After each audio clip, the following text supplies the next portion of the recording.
आज के क्लास में हम लोग गैस फ्लो के अंदर गैस लॉ को और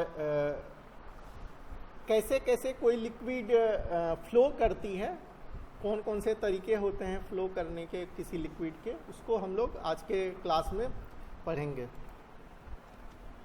तो गैस लॉ जो है वो 18th सेंचुरी के एंड में डेवलप किया गया था। आपने चार्ल्स लॉ, बॉयल्स लॉ और एक और लॉ है, उसको कौन सा, तो उसी लॉ को कंबाइन करके इस गैस लॉ को दिया गया था। और ये गैस लॉ जो है ये रिलेशन बताता है प्रेशर, वॉल्यूम और टेम्परेचर में। किसी आइडियल गैस के प्रेशर, वॉल्यूम और टेम्परेचर में जो है रिलेशन को ये गैस लॉ बताता है। और इसका यूज़ हम लोग सारे गैस के अप्रोक्सीमेशन के लिए कर सकते हैं।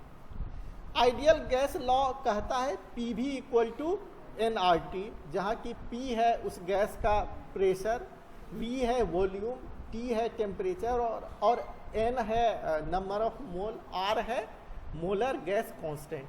तो ये सब यदि हमें किसी कंटेनर के अंदर प्रेशर किसी गैस का मेजर करना हो तो उस कंटेनर का यदि हमारे पास वॉल्यूम मालूम है, मोल्स मालूम है, R तो कांस्टेंट होता है, टेम्परेचर मालूम है, तो हम लोग उस गैस के द्वारा उस कंटेनर के वॉल पर कितना प्रेशर लग रहा है उसको कैलकुलेट कर सकते हैं।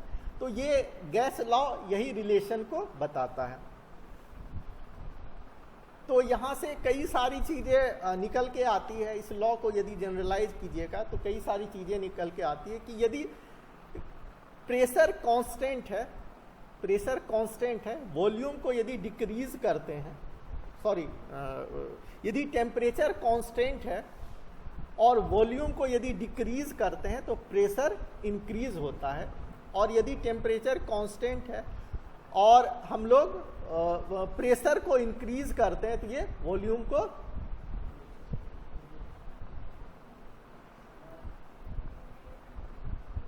इनडायरेक्ट रिलेशनशिप होता है ना।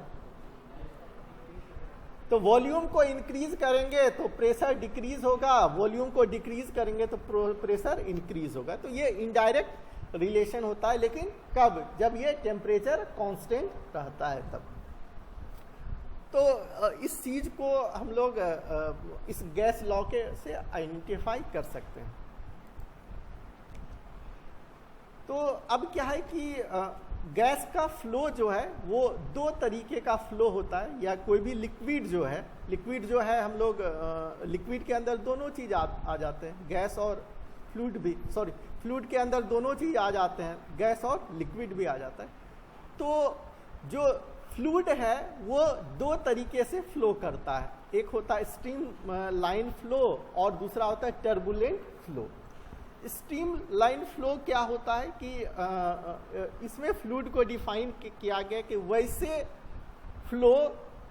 वैसे किसी फ्लूइड का फ्लो जो पैरेलल लेयर्स में हो, ये पूरा जो फ्लो हो रहा हो पैरेलल लेयर्स में हो रहा हो, कोई डिस्ट्रप्शन या कोई इंटर मिक्सिंग नहीं हो रहा हो। इसलिए यहाँ का जो फ्लो हो रहा हो ये हमेशा पैरेलल रहे, यहाँ पर जो भी लिक्विड हो वो यहाँ पर पैरेलल रहे, वो ये आपस में एक दूसरे से मिक्स नहीं हो। तो ऐसे फ्लो को हम लोग स्ट्रीम लाइन फ्लो कहते हैं। और इसी को हम लोग लेमिनार फ्लो भी कहते हैं। इस फ्लो में क्या होता है कि प्रत्येक पॉइंट पर जो है वेलोसिटी कांस्टेंट रहता है। किसी भी टाइम में ऑब्जर्व करो, उस पॉइंट पर वेलोसिटी कांस्टेंट मिलेगा। यहाँ ऑब्जर्व कर लो, यहाँ ऑब्जर्व कर लो, यहाँ ऑब्जर्व कर लो, ये कांस्टेंट रहता है। तो इस डायग्राम में भी देखिए, ये एक फ्लूइड है, ये एक फ्लूइड है, ये एक फ्लूइड है, ये एक फ्लूइड है, सारा एक दूसरे के पैरेलल है और ये फ्लो कर रहा है। तो आप इस पोजीशन पर इसके वेलोसिटीज को मेजर कर लो, इस पोजीशन पर मेजर कर लो, इस पोजीशन पे मेजर कर लो, हमेशा टाइम के साथ कांस्टेंट रहेगा, टाइम के साथ कांस्टेंट रहता है। तो ये था स्ट्रीम लाइन फ्लो। नेक्स्ट जो फ्लो होता है वो टर्बुलेंट फ्लो होता है। टर्बुलेंट फ्लो क्या होता है कि इस फ्लो में जो है वो इरेगुलर मूवमेंट करते हैं या मिक्सिंग होता है, फ्लूइड का मिक्सिंग होता है।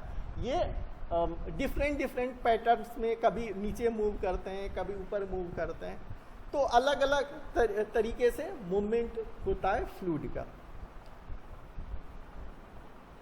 तो यहाँ देखिए ये वाला जो था पार्टिकल्स, ये नीचे आया फिर ऊपर चला गया, फिर नीचे आया, ये था नीचे फिर ऊपर आया, तो फिर नीचे आया फिर ऊपर चला गया। इसमें देखिए जा रहा था फिर नीचे आ गया, नीचे आते, तो ये इस तरीके से कंप्लीटली ये मिक्स हो जा रहा है। जो पार्टिकल्स के मूवमेंट है ये इरेगुलर हो गए हैं। तो इस तरीके के फ्लो को हम लोग टर्बुलेंट फ्लो कहते हैं। क्लियर है, कोई डाउट नहीं है। मोस्ट ऑफ द फ्लो जो होते हैं वो टर्बुलेंट फ्लो ही होते हैं। Thank you.